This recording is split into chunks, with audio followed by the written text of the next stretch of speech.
buybacks. Yeah, recently, like a few weeks ago. Weeks ago. Yeah. Although it's not a buyback, right? Because that would indicate it was their damn gun to begin with. They're buying it back from you. No, that's not what they're doing. So, and I don't know. We kind of had we kind of had a mixed opinion on gun buybacks, right? What did we come up with? We were talking about kind of whether or not it's actually stopping crime. And I think kind of what my point was, at least, was that oftentimes the folks who are taking the guns to these buybacks are not criminals that are trying to, get it off their conscience and, here, let me turn in my gun that I've been using to commit violent crimes with, and now I'm going to have a different life. That's not what's happening. It's usually going to be like, the aunt of the criminal, right, who finds a gun in her house and is like, okay, I want to get rid of this. Or it's somebody who, the husband passed away or the father passed away and gave them a gun that they don't know what to do with, and they're scared to even learn, or they don't know what is out there for them as far as education goes. So they think their only good solution is to sell it. They don't know that they can learn, that they can, be trained, that they can take classes. So they're just like, I have this thing. I don't know how to use it. I'm scared to transport it to the range or to take it with me to a class. So I'm going to take it to a gun buyback. That would actually, there'd be a funny little skit video of like some hardened criminal, and you like follow him through his day, and he like smacks somebody around, and then he robs somebody, maybe stabs somebody or something. I don't know, steals a car. And then he sees a flyer for the gun buyback, and he's like, oh, man, maybe I should turn my life around. Turns his gun in, then all of a sudden he's like singing in the choir of the local church or something. Yeah, graduating college with all A's. Yeah, so I think that we kind of decided, like, all right, well, gun buybacks, they're not ideal, but they're not the worst thing in the world. We kind of, picked apart, what exactly is going on. Well, this is definitely one bad piece of a gun buyback. Yeah. And that is the press. And 100%. 100%. So 10 News, huge headline, 144 weapons turned into the sheriff's office at San Marcos gun safety event. Yeah, that's the other thing. It's a gun safety event. It's not a gun buyback anymore. Actually, a gun safety event would be if you brought your gun to a place and they taught you how to use it safely. That would be a gun safety event. This is not that. So a weekend gun safety event resulted in people turning in 144 firearms at a San Diego County Sheriff's Station, officials said. The event happened Saturday at the San Marcos Sheriff's Station at 182 Santar Place. Those who turned in handguns, rifles, and shotguns received a $100 gift certificate. $100 if you turn in your Glock. Or a $200 gift certificate for an assault weapon. They didn't even put it in quotes. They're just like... They're straight saying it like it's fact. As if it exists. It's a thing. I remember back quite a couple months ago, you were stating that their response was that a lot of these guns were old, they were broken, they were in poor, non-functioning condition. I want to see these 144 guns. I want to see. Some, when we talked about buybacks before, I had looked up on Facebook, actually. I did just a search for buyback because a lot of times the sheriff's department or the police department will have like a social media person who will post photos. And I saw some hilarious pictures. It's like super old school, like, wooden rifles that are like lever action. You're like, that's kind of a cool, like collectible old gun.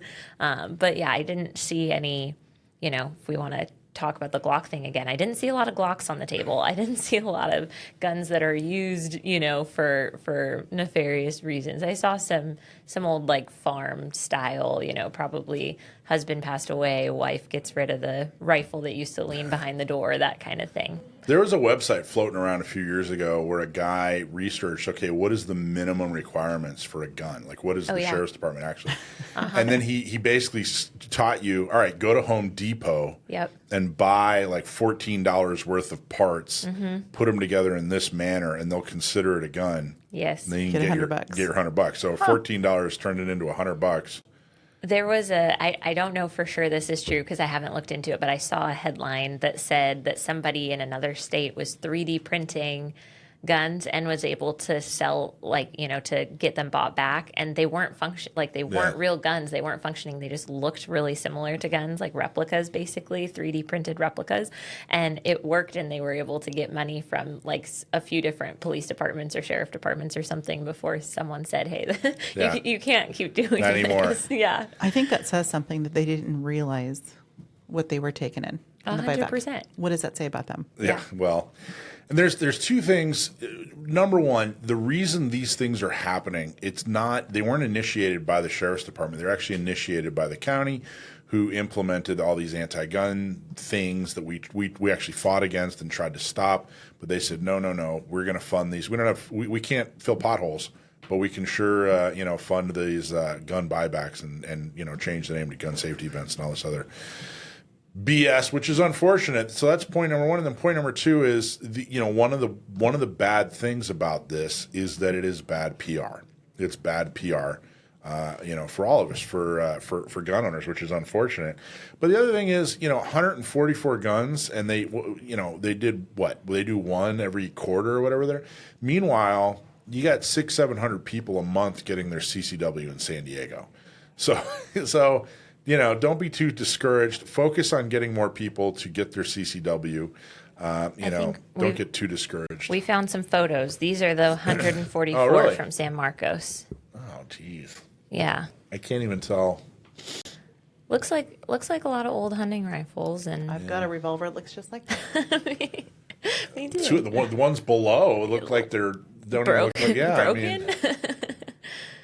Yeah, the cylinder is supposed to be facing the other way. What is that? Well, that was a break action. On That's the some other kind one. of that? some kind of FAL looking clone or something or other. Of course, they show that one because it's the scariest. Yeah, it looks scary. It's the only for sure. one they got that's scary. Mm-hmm. All right. Well, there you go. There's some guns. Interesting. Oh, are there some more? No. No, that's about it. All right. Yeah. Well, congratulations. Okay.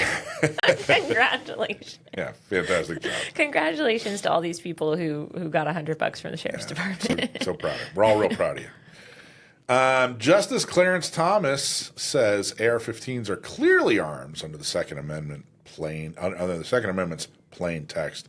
This comes from AWR, who's a friend of the show, is an awesome author. Everything he writes has to do with the Second Amendment. A divided Supreme Court of the United States decided Monday not to hear a challenge to Maryland's assault weapons ban. We talked about this a little bit. Of course, we talked about it with Dan, but I wanted to go into a little bit more depth. And Justice Clarence Thomas responded by noting that AR-15s are clearly arms, as referenced in the text of the Second Amendment. The Associated Press reported that Justice Neil Gorsuch, Samuel Alito, and Thomas publicly noted their disagreement with their colleagues' refusal to hear the case. They wanted to hear the case, and of course the others said no. But then Kavanaugh said maybe, in a later date. Again, don't know what the holdup is, but clearly there's something going on. Thomas, in particular, observed, "I would not wait to decide whether the government can ban the most popular rifle in America. The question is of critical importance to tens of millions of law-abiding AR-15 owners."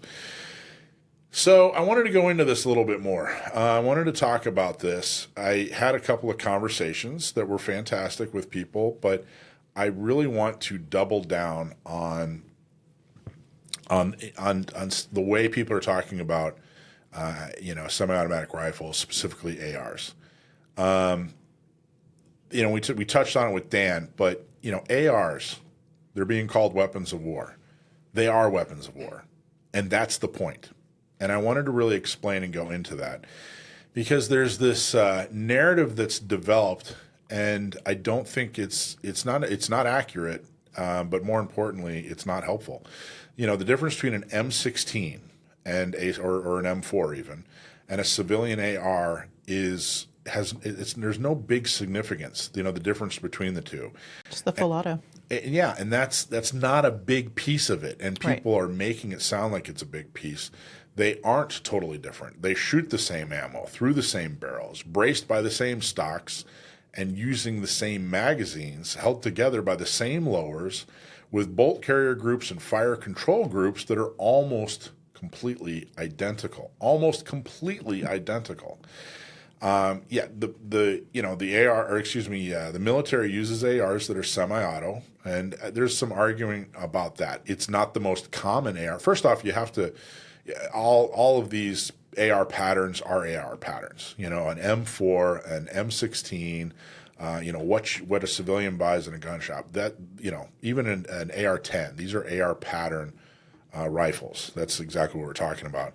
So yes, the military does use semi-automatic. In fact, there are versions of AR pattern rifles that are used in the military by my research that are semi-automatic. There are some that only have a 3-burst, and there are almost none that are full automatic. In fact, the only ones that are really being used that are full auto anymore seem to be with like specialized units, like special operations units.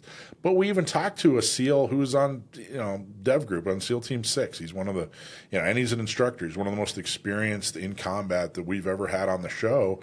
We talked to him 2-3 weeks ago and talked specifically about full auto. And he basically said, no, it's not something we use. It's not something that's reasonable. In fact, he pointed out the fact that if we need a full auto, even if it's in like a Marine squad or something like that, then they'll use a firearm that's meant to be full auto. They'll use a specific firearm like a saw. Back in the old days it was an M60, then an M249. But for the most part, the training is semi-auto, and the idea that it's a huge difference between an M16 and something you buy in discount gun mart here is just simply not true.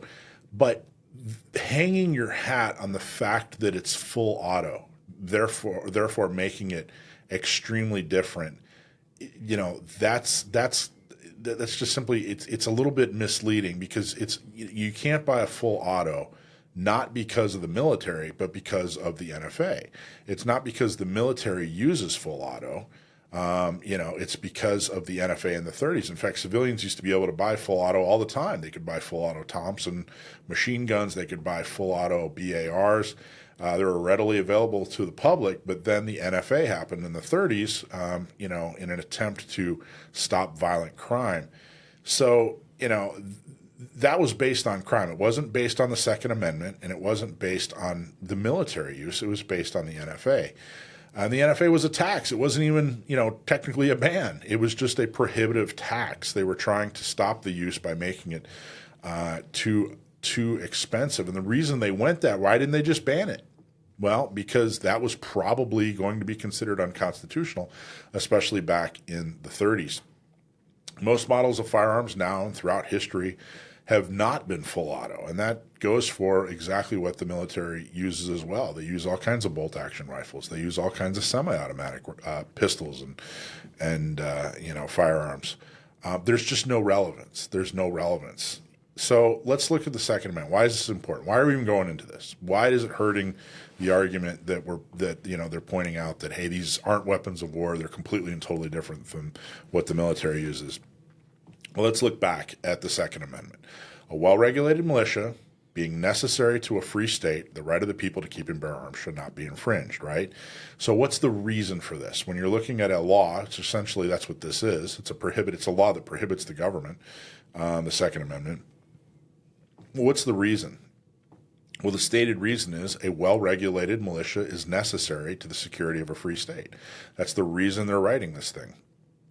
What's the subject? What are they actually talking about? Well, they're talking about the right of the people to keep and bear arms. And then what's the actual action? Well, the actual action is it shall not be infringed. Those are the three pieces of the Second Amendment. And back in 1939, there was actually a Supreme Court decision, the Miller decision, U.S. versus Miller, where a guy he got busted for having a short-barreled shotgun. And they said, hey, that's illegal. You can't have that. He had a sawed-off shotgun.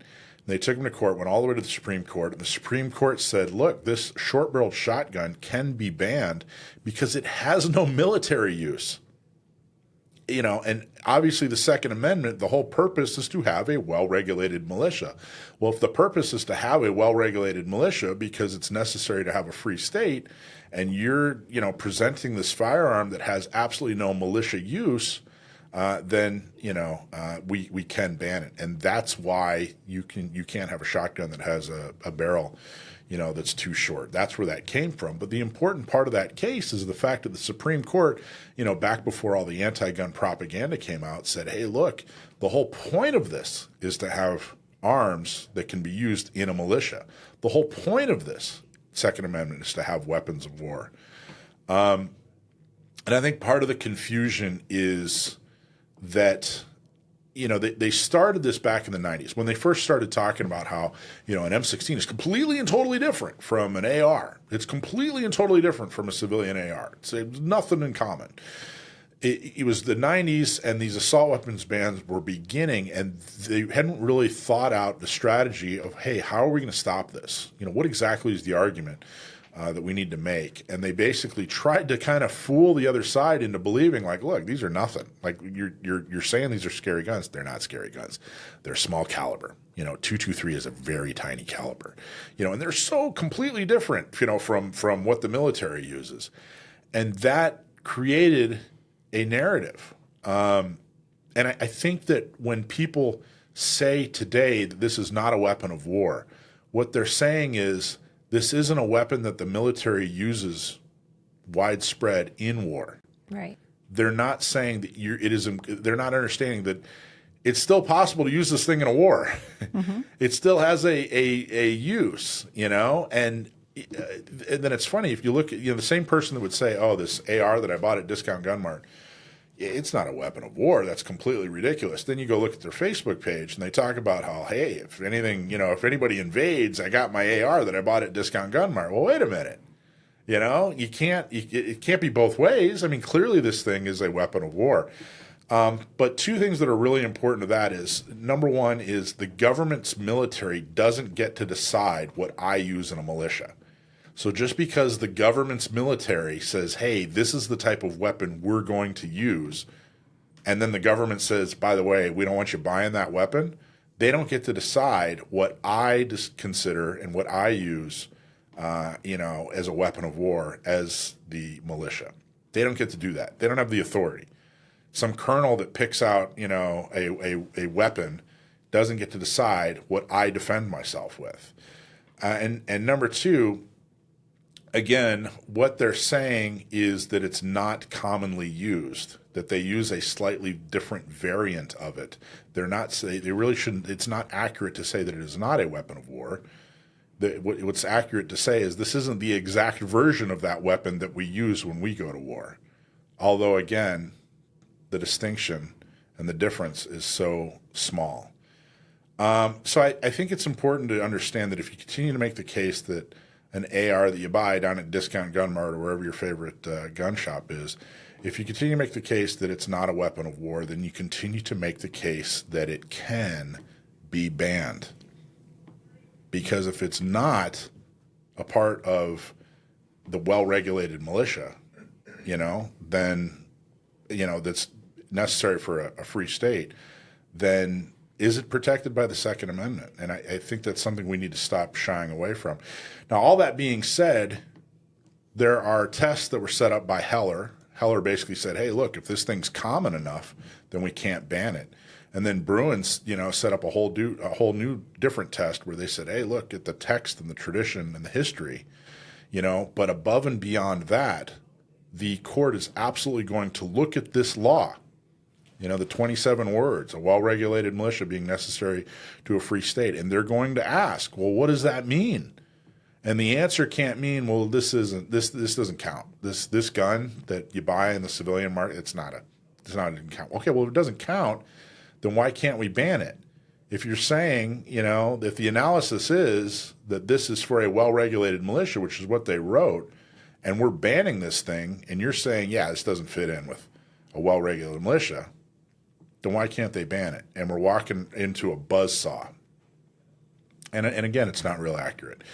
So honestly, I wanted to double down on that. And I know I already got a lot of pushback over the last week. I got people who, re-explained the difference between, an AR and an M60. I know all that, guys. I've been around the horn a time or two.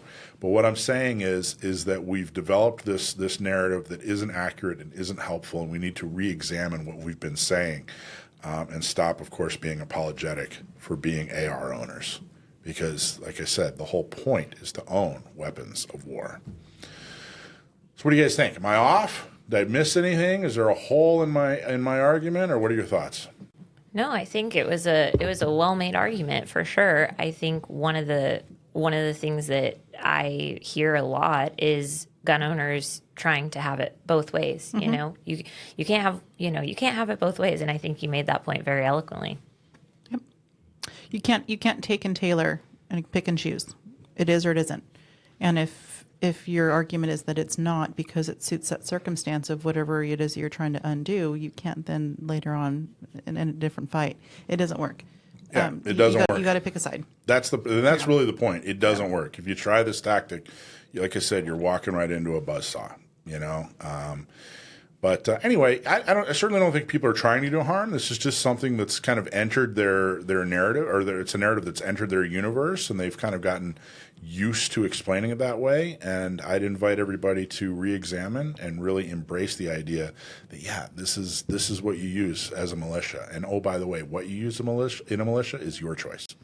And if you're not actively, in war, there might be other uses for it too. Like there are the other uses that we hear people talk about, like, oh, well, people use it for hunting, people use it for fun. All that stuff can still be true, and it can also be a great tool for a militia to have. There you go.